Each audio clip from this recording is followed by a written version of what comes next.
One of the things that's always mystified me about the Sphinx is like it's spent so much time buried in sand up to its chest over the last several thousand years, more time than it hasn't been. We have to work pretty hard to keep the sand out of it now. In fact, there are multiple attempts to dig it out of the sand in the 1800s that failed, and then they just literally 2 or 3 years later, it's sort of buried up to its chest again. Seems like a design flaw.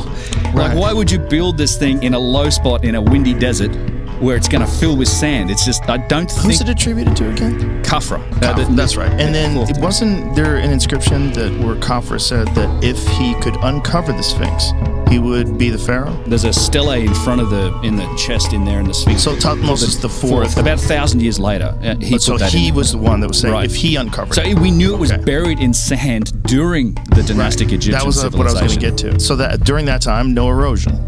Well, this is a whole... Yes, so there's a whole other...